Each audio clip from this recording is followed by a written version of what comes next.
नमस्कार विद्यार्थियों। आज हम जो है एंशिएंट हिस्ट्री की जो है वैदिक सभ्यता का चौथा पार्ट शुरू करने जा रहे हैं। और आप ये जान रहे हैं कि मैं एंशिएंट हिस्ट्री को कंटिन्यू कर रहा हूँ। तो आज ये वैदिक सभ्यता का चौथा पार्ट है। इसके पहले अगर आपने लेक्चर नहीं देखा है तो उन तीनों पार्ट को देख करके तब इसको देखिएगा, क्योंकि तब आपको फ़ायदा होगा। और अगर आप पूरे लेक्चर को देख लेंगे तो मेरा ये मतलब एक तरह से मैं ये उम्मीद करता हूं कि आपके कोई क्वेश्चन नहीं छूटेंगे, जहां तक मेरा मतलब विश्वास है। तो आप इतने सारे सब चीज़ों को आप पढ़ेंगे। आप वेद क्या होते हैं, हर वेद में क्या क्या है, ये मैंने बता दिया है। आज जो बचे हुए वेद हैं उनकी भी बात करेंगे। लेकिन आपको याद होगा कि मैंने पिछले क्लास में आपको समझाया था कि वेदों के अंग क्या क्या हैं, ठीक है, ब्राह्मण क्या है, उपनिषद क्या है, अरण्यक क्या है, ठीक है। आपको याद होगा मैंने बताया था, पिछला लेक्चर देख लीजिएगा। ब्राह्मण ग्रंथ क्या है, वेदों का एक तरह से व्याख्या है सरल करने के लिए। अरण्यक क्या है, वेदों का दर्शन है। उपनिषद क्या है, वेदों का निष्कर्ष है। हाँ, उपनिषद को हम वेदांत भी कहते हैं, ध्यान रखिएगा। उपनिषद को हम वेदांत भी कहते हैं, वेदांग नहीं कहते हैं, ध्यान रखिए, वेदांत कहते हैं। तो थोड़ा सा इसको आपको याद करना पड़ेगा।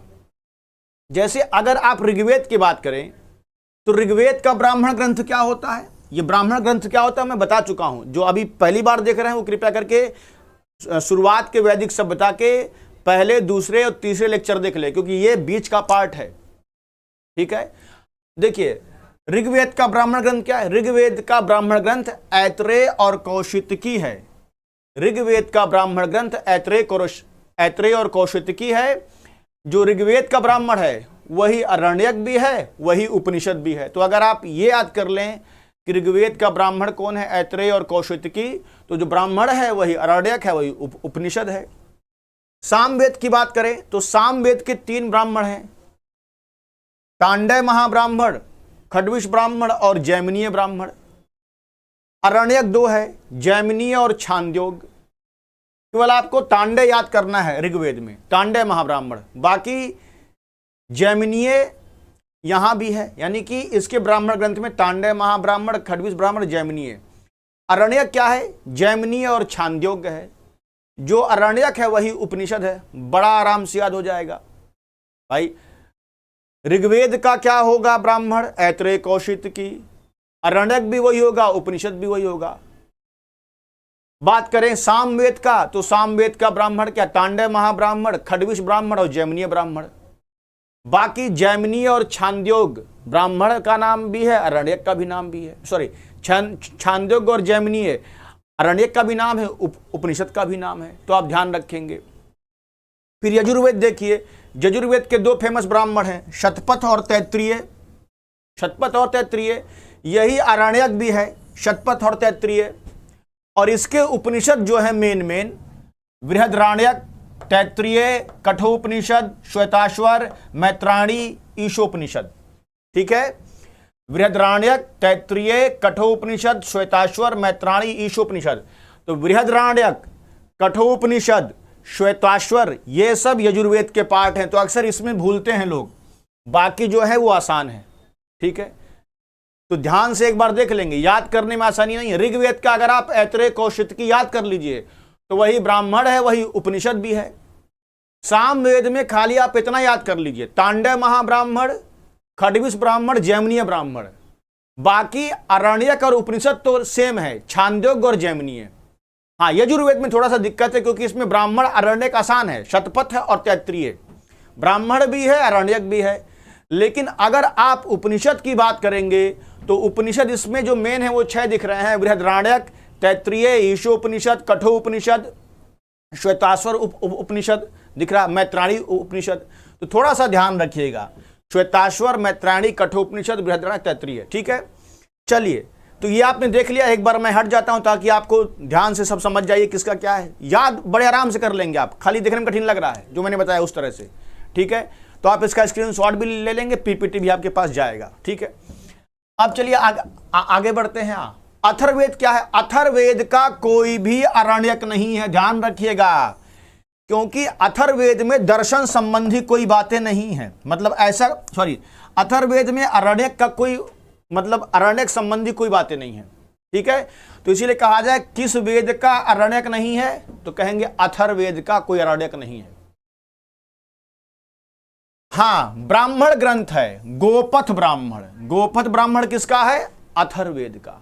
अथर्ववेद का कोई अरण्यक नहीं है, अथर्ववेद का ब्राह्मण है गोपथ ब्राह्मण। हाँ, उपनिषद की बात करेंगे तो उपनिषद 3 है, प्रश्नोपनिषद, मांडुक्य उपनिषद और मुंडकोपनिषद, ध्यान रखेंगे, ठीक है। तो अथर्ववेद के कौन कौन सी उपनिषद हैं आप समझ गए? प्रश्नोपनिषद, मांडुक्य उपनिषद और मुंडकोपनिषद, ठीक है। तो इसको भाई आप ध्यान रखेंगे, भूलिएगा नहीं, ठीक है। मैं फिर बोल रहा हूं, ये सारी बातें आपको पता होनी चाहिए, ठीक है। और ये पता होनी चाहिए किस वेद का कोई अरण्यक नहीं है, अथर्ववेद, ठीक है, ध्यान रखिए। बाकी आसान है, एक दो बार पढ़ेंगे याद हो जाएगा। एग्जाम में रटने का प्रयास मत कीजिए, एग्जाम में आएगा आप अपने आप पकड़ लेंगे। ऋग्वेद का तो एक ही है, सामवेद में खाली आपको छांदोग्य जैमिनी याद करना है। जो सामवेद का ब्राह्मण है वही उपनिषद है, जो सामवेद का ब्राह्मण है वही उपनिषद है। बाकी थोड़ा यजुर्वेद में है, उसमें आप देखेंगे तो लगभग 6 उपनिषद हैं जो आपको याद करना है। श्वेताश्वर, कठोपनिषद, मैत्रायणी, बृहदारण्यक, यही सब हैं। बाकी आपके सामने है प्रश्नोपनिषद, मांडुक्य, मुंडको जो है अथर्ववेद के हैं। तो इसीलिए आप इसको ध्यान देंगे, ठीक है। और फिर मैं बता रहा हूं, मैं एंशिएंट हिस्ट्री के लेक्चर को कंटिन्यू पढ़ा रहा हूं। हाँ, हालांकि वो अलग बात है कि बहुत से बच्चे इसको छोड़ने का प्रयास कर रहे हैं, लेकिन मैंने जो अपना ये सीरीज शुरू किया है, मैं एंशिएंट हिस्ट्री को अच्छे से पढ़ाऊंगा ताकि आपको दोबारा जरूरत न हो। जो बच्चे ध्यान से बिना किसी जल्दीबाजी के लेक्चर को सुनते हुए नोट करते जा रहे हैं, उनकी एंशिएंट हिस्ट्री की समस्या सुलझ जाएगी। और जो बहुत हड़बड़ी में रहते हैं, तत्काल कुछ हो जाए, तो वो हड़बड़ी के चक्कर में अपना कई महीने वो एक ही सब्जेक्ट को पढ़ने में लगा देते हैं। तो जितनी हड़बड़ी करोगे उतना देर लगेगा, जितने धीरे से पढ़ोगे उतना आराम होगा और जल्दी खत्म होगा। ये अनुभव, आप जिस सब्जेक्ट में जितना जल्दीबाजी चाहेंगे नहीं पूरा होगा। और आप सोचिए खाली 1-2 लाइन पढ़ के आप बैठ जाइए तो उससे काम नहीं बनने वाला। सब चीजों को ध्यान से रखिए, इसलिए नोट्स बनाइएगा, प्लस पीपीटी तो आपके पास जा ही रहा है, ठीक है। आगे बढ़ते हैं। अब देखिए, हाँ, वेद के उपवेद भी हैं। वेद के क्या हैं? उपवेद भी हैं। देखिए, उपवेद इन्हीं से निकला हुआ एक उपवेद है। जैसे देखो, ऋग्वेद का उपवेद क्या है? आयुर्वेद। ऋग्वेद का उपवेद क्या है? आयुर्वेद। और आयुर्वेद आप जानते हैं, थोड़ा सा शब्द सही कर लीजिए, चिकित्सा के लिए फेमस है। आयुर्वेद जो है चिकित्सा के लिए फेमस है, मेडिकल के लिए, है ना। ये चिकित्सा के लिए, आयुर्वेद में चिकित्सा है, मेडिकल ट्रीटमेंट है, ठीक है, ये ध्यान रखेंगे। हाँ, अब सवाल ये है सर, आयुर्वेद की रचना किसने की? ध्यान रखिए, आयुर्वेद की रचना किया था प्रजापत्य ने। पीपीटी में नहीं लिखा है, आप नोट कर लीजिएगा।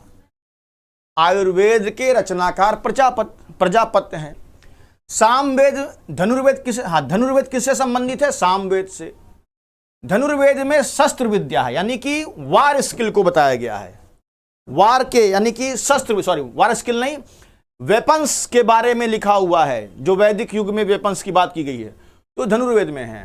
तो सवाल है सर, धनुर्वेद के रचनाकार थे विश्वामित्र। ये वही विश्वामित्र हैं जो दासराग युद्ध में, याद कीजिए, किसके तरफ थे? आप बताएंगे। दासराग युद्ध में इनका नाम आया था। और आप बताएंगे दासराग युद्ध ऋग्वेद के किस मंडल में है? कमेंट बॉक्स में मैं वेट करूंगा आपके जवाब का।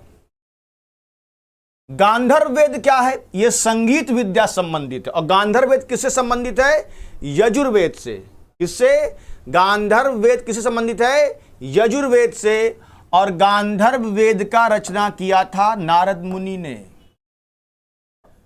और गांधर्व वेद किससे संबंधित है? यजुर्वेद से। और इसमें क्या है? संगीत के बारे में है, संगीत के बारे में है। शिल्प वेद की रचना किसने किया था? विश्वकर्मा ने, जिनकी पूजा होती है। विश्वकर्मा यानी आर्किटेक्ट के जानकार थे। और शिल्प वेद किस संबंधित? अथर्ववेद। तो भैया ध्यान रखना, आयुर्वेद के संबंधित ऋग्वेद से, धनुर्वेद किस संबंधित है? धनुर्वेद। सामवेद से, गंधर्व वेद, यजुर्वेद से, शिल्प वेद, अथर्ववेद से, ठीक है। तो आप इसको याद करने की ट्रिक है, रा ध्यान रखिएगा। रा मतलब आयुर्वेद, रा साध, रा साध, सा मतलब सामवेद, धा मतलब धनुर्वेद, यज्ञ, रा साध यज्ञ, या मतलब यजुर्वेद, गा मतलब गंधर्व वेद, अशी हमने ऐसे याद किया तो भूलता नहीं, क्योंकि भूल जाता है ना। तो रा साध यज्ञ अशी, रा जब भी आएगा अथर्व, जब भी आएगा आयुर्वेद तो रा मतलब ऋग्वेद से, जब भी आएगा धनुर्वेद तो साध मतलब सामवेद, जब भी आएगा गंधर्व वेद तो मतलब यज्ञ यजुर्वेद, जब भी आएगा शिल्प वेद तो अशी, अशी मतलब क्या, अथर्ववेद। तो अगर चाहें तो आप इस ट्रिक को ध्यान रख सकते हैं ताकि आपको ध्यान रहे, भूल जाता है, याद नहीं होता, ठीक है। तो रा साध यज्ञ अशी, रा जब भी बोलेगा आयुर्वेद तो अपने आप रा आ जाएगा दिमाग में। शिल्प वेद मैंने बताया क्या, शिल्प किसे, असी, अथर्ववेद से संबंधित शिल्प वेद है। गांधर्व वेद, गांधर्व यज्ञ यजुर्वेद से संबंधित है। तो ऐसे ध्यान रखेंगे। तो मैंने आपके सामने ये बता दिया है, ठीक है। अब आगे बढ़ते हैं। हाँ, यजुर्वेद में क्या है, देखो यजुर्वेद में यज्ञ है। जैसे आप ऋग्वेद में देखा जाए, ऋग्वेद में मंत्रों के बारे में है, ऋग्वेद में मंत्र हैं, पहले में दूसरे तीसरे में सब मंत्र हैं, उसी प्रकार यजुर्वेद में यज्ञ और कर्मकांड का उल्लेख है। यज्ञ और कर्मकांड का उल्लेख है, यज्ञ कैसे किया जाए, यज्ञ में कौन से मंत्र बोले जाए, ये सब है। और ध्यान रखिएगा, यजुर्वेद में कुल 1990 मंत्र हैं, कहीं कहीं कुछ दिया है, मगर ध्यान रखिए यजुर्वेद में कुल 1990 मंत्र हैं। और ये एकमात्र वेद है जो गद्य और पद्य दोनों में लिखा गया है। यह ऐसा वेद है जो गद्य और पद्य, this is the Veda which has been written in both prose and poetry form, ठीक है। तो ये गद्य और पद्य दोनों में लिखा गया, प्रोज एंड पोएट्री फॉर्म में लिखा गया है। एंड ये यजुर्वेद है 2 पार्ट, यजुर्वेद के 2 मेन पार्ट हैं। एक को कहते हैं कृष्ण यजुर्वेद, एक को कहते हैं कृष्ण यजुर्वेद, और एक को कहते हैं शुक्ल यजुर्वेद। जो मैं बोल रहा हूं ध्यान दीजिएगा, पीपीटी तो अब लिखा ही हुआ है, जो मैं बोल रहा हूं उस पर ध्यान दीजिएगा। यजुर्वेद में यज्ञ है, कर्मकांड है। कितने मंत्र, 1990। यजुर्वेद में के 2 पार्ट हैं, शुक्ल यजुर्वेद और कृष्ण यजुर्वेद, ठीक है। इसमें यज्ञ, जैसे ऋग्वेद में मंत्र हैं देवताओं की प्रशंसा में लिखे गए हैं, उसी प्रकार यजुर्वेद में आप जाएंगे तो यज्ञ और कर्मकांड हैं, ठीक है। अब आगे बढ़ेंगे हम लोग। अब यहां देखना कि यजुर्वेद के जो 2 पार्ट है, मैंने बताया था शुक्ल यजुर्वेद और कृष्ण यजुर्वेद। तो शुक्ल यजुर्वेद को आप ध्यान रखेंगे कि ये अपने आप में इसके 2 पार्ट है। और शुक्ल यजुर्वेद के अंतर्गत क्या आता है,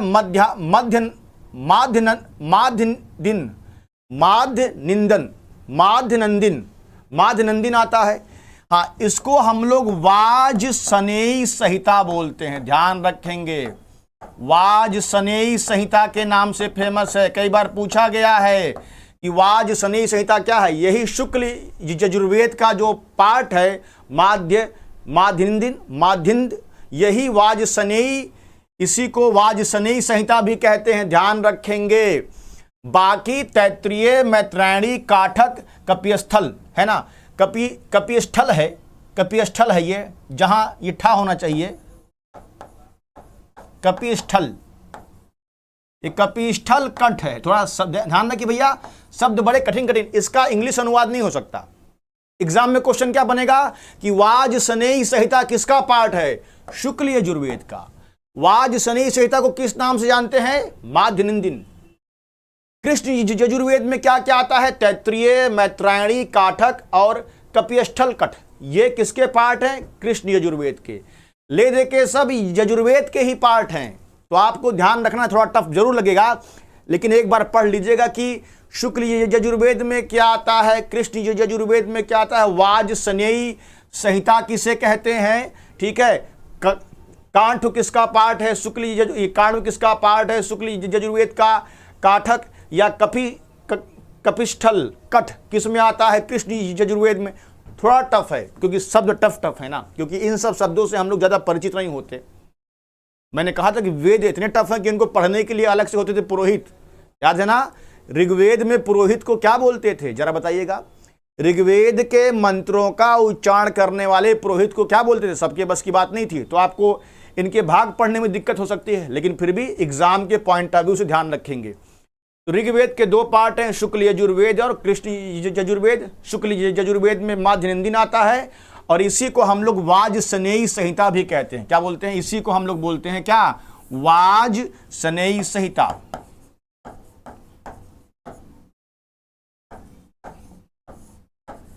के नाम से जानते हैं, ठीक है। तो ध्यान रखेंगे। तो क्वेश्चन कैसे बनते हैं? ये वाजसनेयी संहिता किसका पार्ट है? शुक्ल यजुर्वेद का। कपिस्थल कट किसका पार्ट है? कृष्ण यजुर्वेद का। काण्व किस में आता है? शुक्ल यजुर्वेद में। तो अपने आप में ये सारे टर्म आप ध्यान रखेंगे, ठीक है। तो मैं आपको जो इतनी चीज़ें बता रहा हूँ, आप इसको ध्यान में रखेंगे, ताकि आप जो है इन सारे शब्दों को 1 बार 2 बार देख लेंगे, ताकि आपके दिमाग में रहे, है ना। तो इसी तरह शुक्ल यजुर्वेद के आपने यजुर्वेद के 2 पार्ट पढ़े, शुक्ल यजुर्वेद और क्या? कृष्ण यजुर्वेद, ठीक है। तो वाजसनेयी संहिता किसे कहते हैं? ध्यान रखिएगा। आगे बढ़ते हैं। अब देखिए, यजुर्वेद वही है जो मैंने अभी समझाया है, ठीक है। इसके 2 ब्रांच है, उसी को इंग्लिश में लिखा है कि Yajurveda has 2 branch, Shukla Yajurveda, Krishna Yajurveda. It has 1990 mantras, ठीक है। तो उसी को इंग्लिश में मैंने समझाया है, लिखा हुआ है। तो जो पीछे बताया वही है, ठीक है। तो इंग्लिश मीडियम वाले इसको ध्यान देंगे, खासकर कहाँ? यजुर्वेद के कितने पार्ट हैं? 2, शुक्ल यजुर्वेद और क्या? कृष्ण यजुर्वेद, ठीक है। और कृष्ण यजुर्वेद के 4 ब्रांच है, जो अभी मैंने बताया था, ठीक है। और ध्यान रखेंगे। तो इस सबको, और इसमें क्या है? It is mainly about rituals. इसमें वही एक कर्मकांड है, यज्ञ के बारे में है, रिचुअल्स के बारे में ध्यान रखेंगे, ठीक है।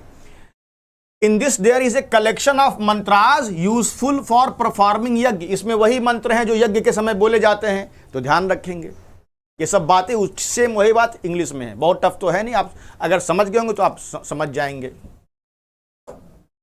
चलिए, हाँ, यजुर्वेद का एक उपनिषद है, अभी आपने पढ़ा था, कठोपनिषद। यजुर्वेद के कठोपनिषद। कठोपनिषद किसका पार्ट है? यजुर्वेद का। तो कठोपनिषद में एक बड़ा फेमस डिस्कशन है यम और नाचिकेता के बीच। कठोपनिषद में एक डिस्कशन है यम और नाचिकेता के बीच। यम मतलब यमराज, जो मृत्यु के देवता माने जाते हैं। नाचिकेता क्या थे? एक ऋषि के पुत्र थे। नाचिकेता एक ऋषि के पुत्र थे। उस ऋषि ने अपने पुत्र को दंड स्वरूप यमराज को दे दिया था। तो इसी यम और नाचिकेता के बीच में आत्मा को लेकर के वाद विवाद है। तो यम और नाचिकेता का संवाद किसमें है? कठोपनिषद में। और कठोपनिषद किसका पार्ट है? यजुर्वेद का। तो क्वेश्चन क्या पूछा गया है कि यम और नचिकेता का संवाद किसमें है? तो उत्तर है कठोपनिषद में। The discussion of Yama and Nachiketa has been given in Kathopanishad and Kathopanishad is a part of Yajurveda. Who was Yama? Yama मतलब यमराज, मृत्यु के देवता।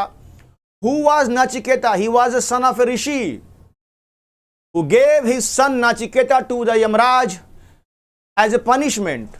अब उस ऋषि ने अपने बेटे को पनिशमेंट के तौर पे यमराज को दे दिया था। किसको? नाचिकेता को। आप मुझे बताएंगे नाचिकेता किस ऋषि के पुत्र थे? ठीक है, आप इस बात को मुझे बताएंगे, नाचिकेता किस ऋषि के पुत्र थे जिनको दंड स्वरूप जो है उस ऋषि ने जो है यमराज को सौंप दिया था। तो ये इसमें इन दोनों के बीच में दार्शनिक वाद विवाद है आत्मा के संदर्भ में। आत्मा क्या है, परमात्मा क्या है, ये है। ठीक है, तो आप जब दर्शन पढ़ेंगे तब समझ पाएंगे वो क्या है। तो दार्शनिक डिस्कशन है, फिलोसफिकल डिस्कशन है, किसके बीच में? यम और नाचिकेता के बीच में। ठीक है, ये आप ध्यान रखेंगे। तो मैंने पूछा कमेंट बॉक्स में, मैं देखूंगा नाचिकेता किस ऋषि के पुत्र थे, आप कमेंट बॉक्स में जवाब देंगे। ठीक है, अब चलिए यहां पर एक बात हम देखते हैं, सामवेद। सामवेद क्या है? सामवेद का संबंध ऋग्वेद से है, क्योंकि इसमें बहुत सारे मंत्र ऋग्वेद से ही लिए गए हैं।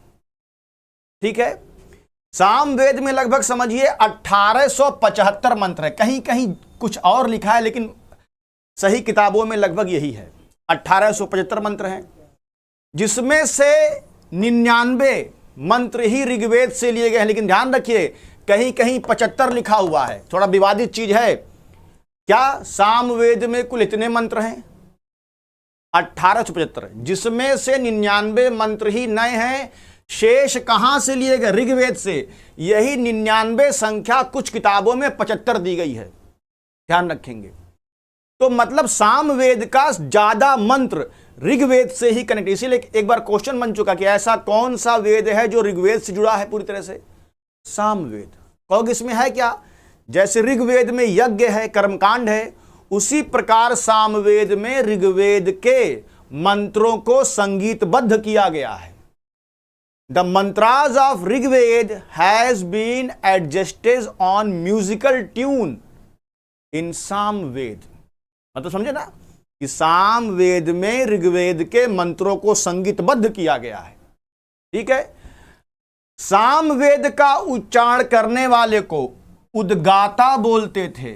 जो सामवेद का उच्चारण करते थे, यानी जैसे ऋग्वेद का उच्चारण करने वाले को होत्र बोलते थे, वैसे सामवेद का उच्चारण करने वाले को उद्गाता बोलते थे। क्या बोलते थे?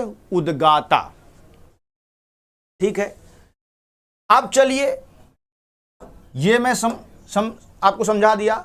हाँ, सामवेद को क्या बोलते हैं? फादर ऑफ म्यूजिक, संगीत का जन्मदाता कहते हैं।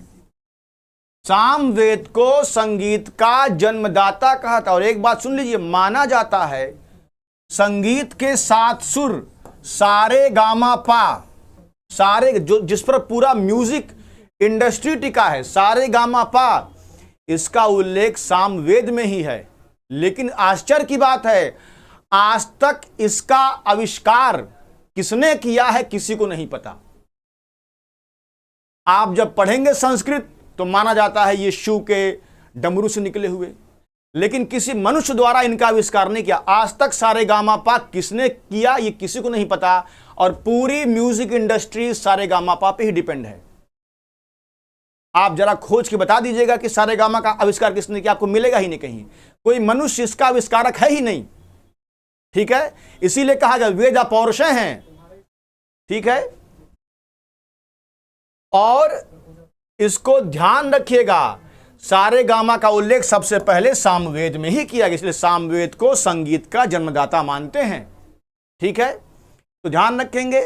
तो इसमें मैक्सिमम मंत्र ऋग्वेद में है, ऋग्वेद से हैं। कुल कितने मंत्र? 1875।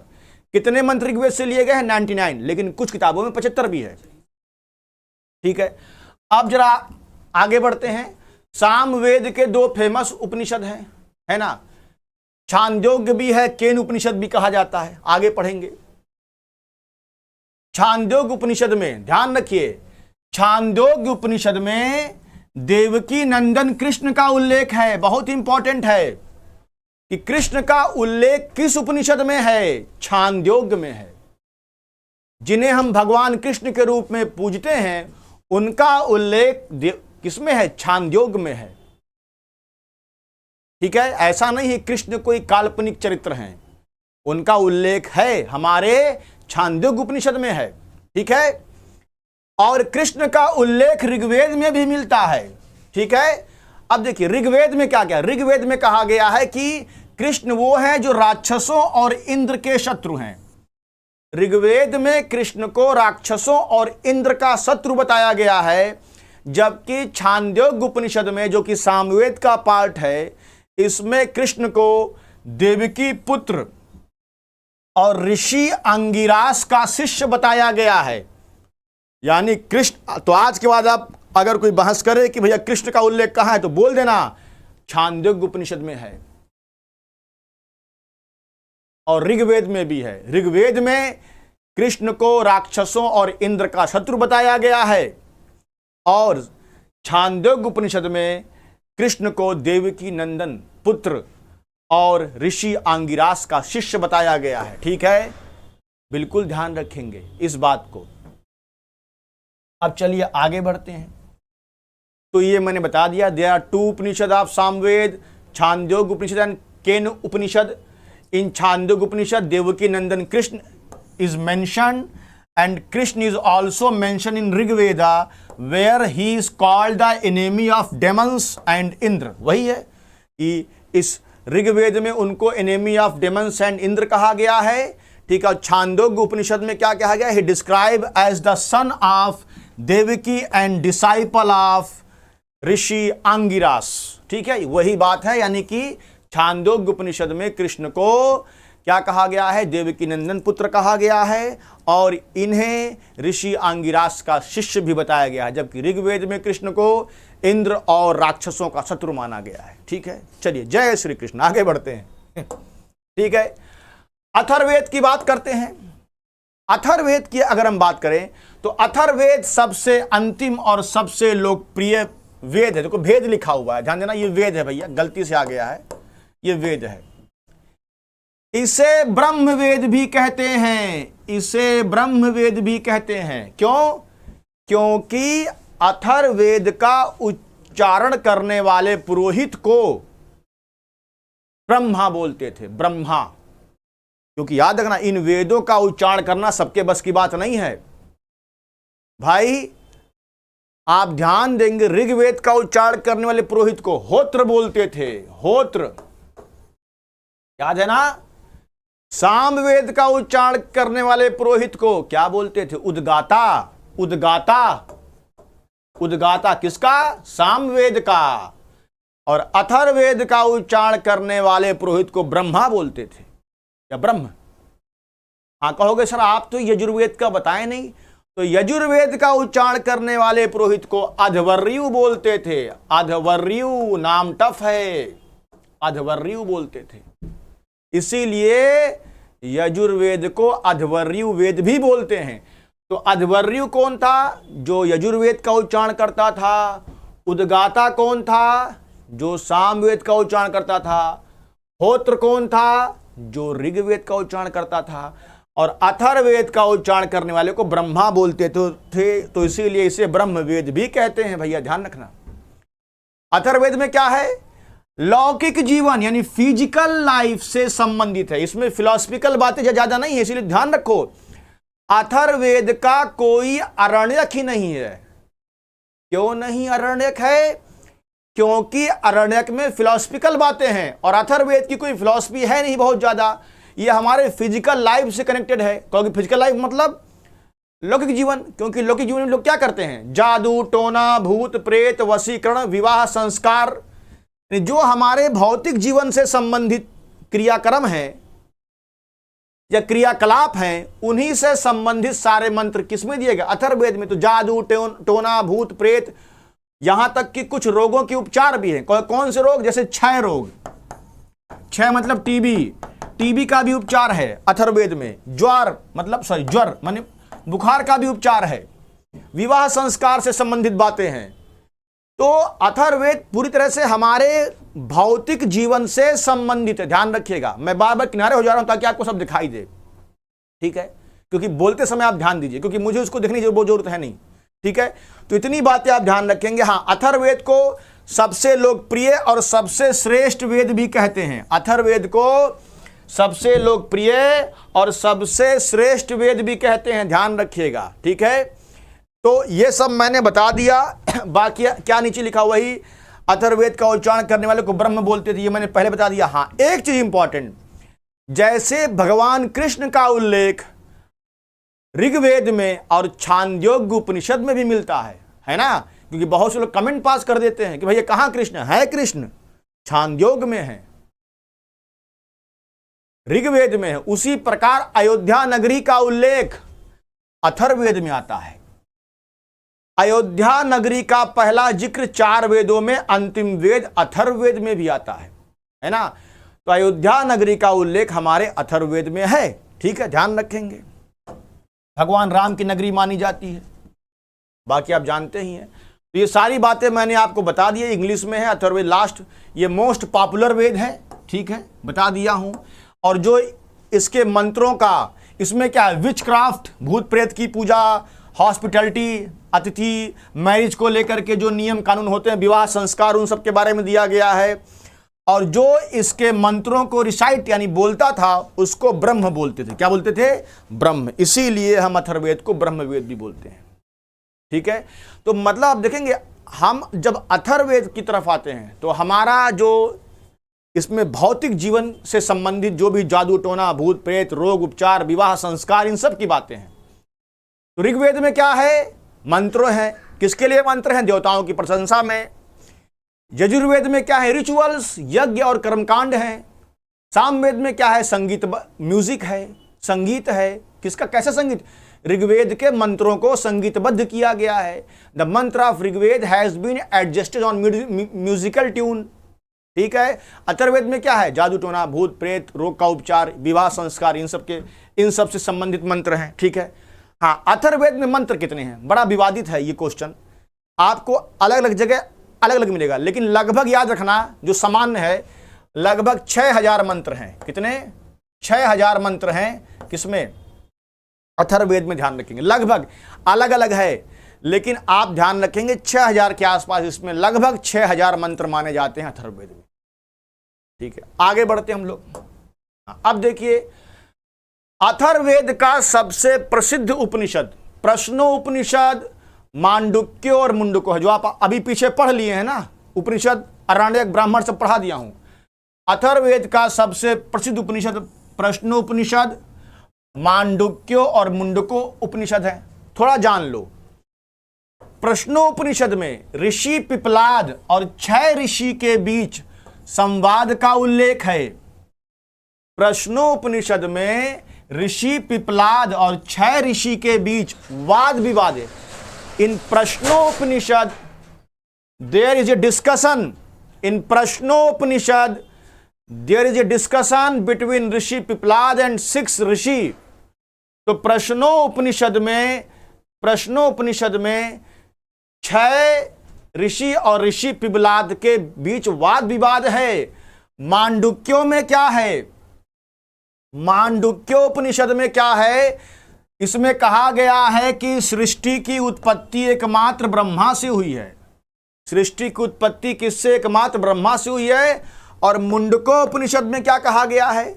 मुंडकोपनिषद से ही हमारा आदर्श वाक्य सत्यमेव जयते लिखा गया है कि सत्य की जय होती है, जो कि भारत के राष्ट्रीय चिन्ह में है।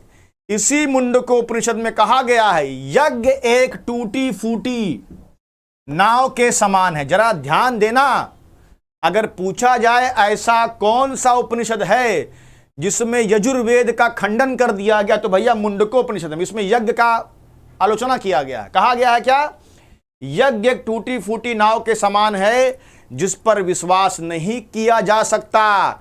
इस उपनिषद को मंत्रो उपनिषद भी कहा जाता है। तो ध्यान रखना, मुंडकोपनिषद में जो यजुर्वेद में यज्ञ हैं या रिचुअल्स हैं, उनको क्रिटिसाइज किया गया है। क्या कहा गया है मुंडकोपनिषद में? यज्ञ टूटी फूटी नाव के समान, यज्ञ से कोई फायदा नहीं होता। किसमें कहा गया? मुंडको उपनिषद में। ठीक है, अब आगे बढ़ते हैं। तो द मोस्ट फेमस उपनिषद अथर्ववेद इस समय बता दिया है। प्रश्न उपनिषद में क्या है देखो, वैसे सुन लो इंग्लिश में। ये मोस्ट फेमस उपनिषद है। कौन सा? The most famous of Upanishad Atharvaveda are Prashna Upanishad, Mundakopanishad और क्या? मांडुक्य और मुंडको। ठीक है। प्रश्न उपनिषद में क्या है? डायलॉग है। किसके बीच में डायलॉग है? बिटवीन ऋषि पिपलाद एंड 6 ऋषि। मांडुक्यों में क्या है? इसमें क्या है? मांडुक्यों में क्या है? इसमें कहा गया है that the universe originates from only one Brahma, की पूरे यूनिवर्स की उत्पत्ति ब्रह्मा से हुई है। Satyameva Jayate has been taken from Mundaka Upanishad which is inscribed in the national emblem of India. समझ गए? नेशनल एम्बलम है। In the same Mundaka Upanishad it has been said that yajna is like a broken boat. Yajna is like a broken boat on which one can not trust. Though means Mundaka Upanishad has criticized the Yajurved because Yajna has been mentioned in Yajurved. हाँ, अब देखो, आपने पढ़ा उपवेद, आपने पढ़ा वेदांत। वेदांत मतलब क्या? उपनिषद। आप पढ़ेंगे वेदांग। वेदांग क्या है? इन्हें वेदों का अंग मानते हैं। ठीक है, वेदांग वेदों का अंग। वेदों के 6 अंग माने गए हैं। ठीक है, वेदों के 6 अंग हैं: शिक्षा, कल्प, व्याकरण, शिक्षा, कल्प, व्याकरण, निरुक्ति, छंद और ज्योतिष। ये वेदों के 6 अंग हैं। वेदांग, वेदांत और वेदांग में भैया कंफ्यूज मत होना, ठीक है। तो हम देख लेते हैं क्या है शिक्षा, क्या है थोड़ा बहुत जान लीजिए। शिक्षा में वैदिक स्वरों के शुद्ध उच्चारण के लिए शिक्षा शास्त्र की रचना हुई है। मतलब जो वेदांग में शिक्षा है, वेदों के जो अंग हैं 6 अंग, उनको वेदांग बोलते हैं। The 6th organ of Ved is known as Vedang, not Vedanta. Vedanta means Upanishad, Vedang means the part of वेद। तो पहला क्या है? शिक्षा, एजुकेशन। इसमें बताया गया है कि मंत्रों का उच्चारण कैसे किया जाए, मतलब मंत्रों का अच्छी तरह से उच्चारण कैसे किया जाए, शिक्षा में लिखा। कल्प क्या है? कल्प मतलब इसमें कर्मकांड तथा नियम हैं। इसमें नियम सूत्रों में लिखे, यानी कल्प में क्या है? जो वेदों के नियम हैं सूत्रों में लिख दिए गए हैं। कल्प में वेदों के नियम को सूत्रों में लिख दिया गया है। फिर है व्याकरण। इसका कार्य भाषा को वैज्ञानिक शैली प्रदान करना है, यानी जो वेदों में लिखी गई बातें हैं उनको व्याकरण में समझाया गया कि इनको सिस्टमैटिक तरीके से कैसे लिखा जाए। तो वेदों के अंग में शिक्षा क्या है? जो बताती है कि मंत्रों को कैसे शुद्ध तरीके से बोलना है। कल्प क्या है? इसमें वेदों के नियमों को सूत्र में लिखा गया है। व्याकरण क्या है? इसमें बताया गया कि वेदों की भाषा को कैसे सिस्टमैटिक तरीके से लिखा जाए, ठीक है। फिर आएंगे निरुक्ति। यह क्या है? इसमें शब्दों की उत्पत्ति बताई गई है। निरुक्ति में क्या है? हर शब्द का ओरिजिन बताया गया कि कोई शब्द आया कहां से। छंद में क्या है? छंद की रचना पद्यों को चरणों में सूत्रबद्ध करने के लिए, यानी जो छंद हैं, जो हमारे वेद में पद्य हैं, उनको जो सारे पद्य हैं उनको कलेक्शन किया गया है छंद में। ज्योतिष क्या है?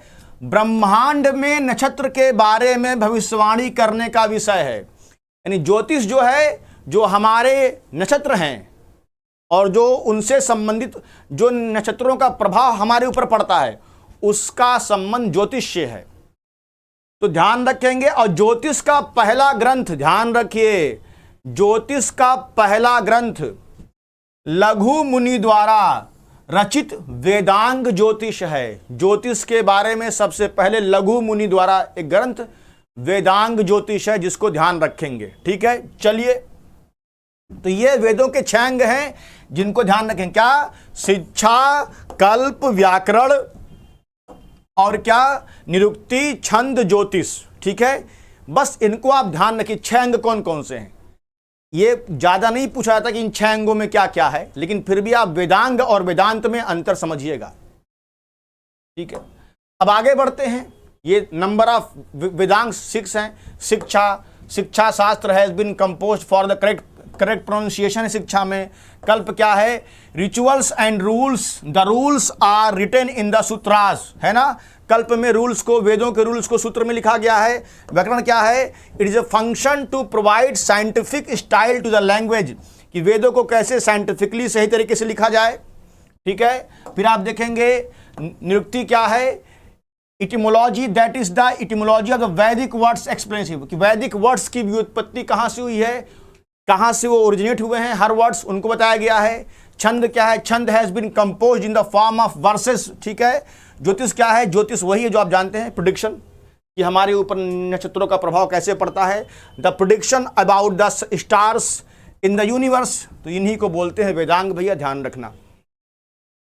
आगे पढ़ते हैं। देखो, ये थोड़ा बेटा गलत हो गया है, ऋग्वेद लिख दिया है, ध्यान रखा, ऋग्वेद नहीं है, ये हमारे जो है उसका पार्ट है। किसका?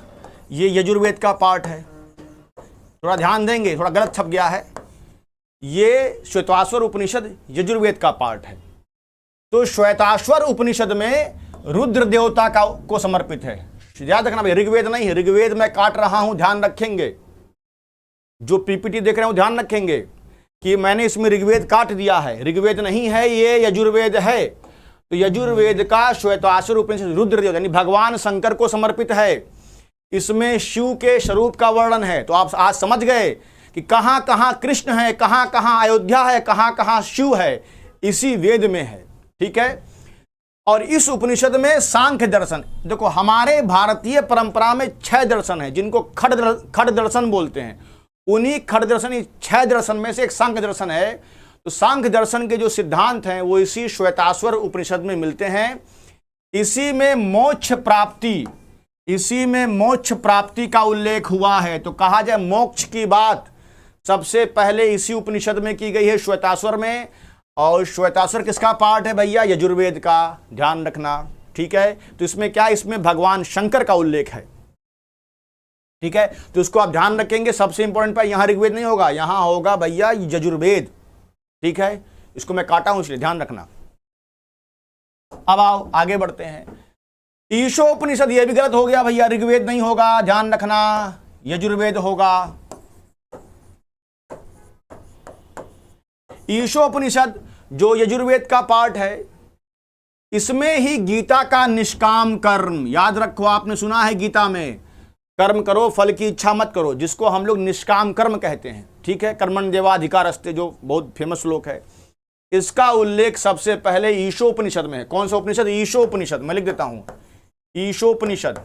थोड़ा ऐसे लिखा जाएगा सही से, थोड़ा पीपीटी से के भरोसे मत रहिएगा, मेरे लेक्चर को सुन लीजिएगा, वरना खाली पीपीटी पढ़ेंगे तो पीपीटी में हर जगह कहीं कहीं मिसप्रिंट हो गया है। तो ईशोपनिषद इसका पार्ट है यजुर्वेद का। इसमें ही गीता के निष्काम कर्म का, यानी निष्काम कर्म का सिद्धांत क्या कहता है? कर्म करो फल की इच्छा मत करो, ये इसी में है। और इसी प्रकार ही तो मैं बता चुका कठोपनिषद में क्या है, ठीक है। ये भी आप जानते हो कठोपनिषद के बारे में कि इसमें यम और नचिकेता के बीच वाद विवाद है, जो मैं आपको पहले ही समझा चुका हूं, ठीक है। तो यम और नचिकेता के वाद विवाद के बारे में मैं आपको पहले ही समझा चुका हूं, तो इसमें मैं समय नहीं गंवाऊंगा, आप इसको देख लीजिएगा। हाँ, एक चीज और ध्यान रखेंगे कि कठोपनिषद में, ठीक है, जो है यम और नचिकेता के बीच जो वाद विवाद है, ये किससे संबंधित है? आत्मा से संबंधित वाद विवाद है। और मैंने कहा था आपको बताना है कि ध्यान से कि नचिकेता किस ऋषि के पुत्र थे, ठीक है। चलिए आगे बढ़ते हैं। ऋग्वेद नहीं है भाई, ध्यान रखेंगे, काट रहा हूं मैं इसको। अब आइए, हाँ एक और चीज, असतो मां सदगमय, बड़ा अच्छा मंत्र है। तमसो मां ज्योतिर्गमय, मृत्यो मां मृतगमय, ठीक है। कि मुझे असत्य से सत्य की ओर ले चलो, अंधकार से प्रकाश की ओर ले चलो, प्रार्थना की गई है। और ये जो प्रसिद्ध प्रार्थना है, ये बृहदारण्यक उपनिषद में है। आपको बताना है बृहदारण्यक उपनिषद किस वेद का पार्ट है या किस वेद का उपनिषद है, ये मैं अभी बताया था, ठीक है। आपको बताना है। तो अब यहां पे जाना, अस्तो मां सदगमय तमसो मां ज्योतिर्गमय, इसका उल्लेख बृहदारण्यक उपनिषद में भी है, ठीक है। हाँ, ऋग्वेद का फिर भैया ऋग्वेद आ गया, थोड़ा ध्यान रखना, ऋग्वेद नहीं है, यजुर्वेद। यजुर्वेद का श्वेताश्वर उपनिषद, रुद्र देवता को समझ, ये तो पहले बता दिया, ठीक है। ये हो चुका है, मैं बता चुका, ये पीपीटी दोबारा रिपीट हो गई है, ठीक है। हाँ, अब थोड़ा सा मेन पॉइंट जान लो। उपनिषदों में सबसे छोटा कौन है? मांडुक्य है। और सबसे प्राचीन उपनिषद छांदोग्य को माना जाता है। छांदोग्य सबसे पुराना। थोड़ा अब यहां से क्वेश्चन बनते हैं, बाकी तो मैंने व्याख्या बता दी। सबसे छोटा उपनिषद मांडुक्यो है और सबसे प्राचीन छांदोग्य सत्यमेव जयते मुंडको उपनिषद से लिया गया, अभी पहले बताया था, सत्यमेव जयते मुंडको से। और बृहदारण्यक उपनिषद सबसे बड़ा उपनिषद है। तो सबसे छोटा मांडुक्यो और सबसे प्राचीन छांदोग्य, सत्यमेव जयते मुंडको उपनिषद से। और सबसे बड़ा उपनिषद कौन सा? बृहदारण्यक उपनिषद सबसे बड़ा उपनिषद है। आपको बताना है मांडुक्यो, छांदोग्य और बृहदारण्यक ये किस वेद का उपनिषद है, अभी कुछ देर पहले बताया है। तो भैया ध्यान रखना, मेहनत बेकार ना हो, ठीक है। तो ये यहां पर मैंने वेदों के टफ पार्ट को खत्म किया, ठीक है। तो याद रखिए, मैं अपने लेक्चर को एक व्यवस्थित तरीके से पढ़ाया चला जा रहा हूं। आप जो भी बच्चे देख रहे हैं, मेहनत से नोट करते चले और कृपया करके लेक्चर देख लें, केवल पीपीटी पे डिपेंड ना रहें, क्योंकि पीपीटी में कहीं कहीं गलतियां हैं, मैंने उसको सही किया है। पढ़ाने के दौरान तो खाली पीपीटी पे मत जाइएगा, लेक्चर देख के लिखिएगा, ठीक है। जो मैंने पढ़ाया तब पीपीटी देखिएगा, ताकि वहां करेक्शन कर लीजिए, ठीक है। तो इसीलिए आपको बहुत बहुत धन्यवाद इसको देखने के लिए। और दूसरी चीज़ क्या है कि फिर मिलते हैं नेक्स्ट क्लास में, अगली बार ज्ञान गंगा की सीरीज आएगी तो उसमें मैं बताऊंगा क्या है। तो इसी प्रकार आप हमें सपोर्ट करें, देखें, ठीक है। और मिलते हैं फिर नेक्स्ट क्लास में। जय सिया राम, जय हनुमान, जय हिंद, जय भारत, जय भीम।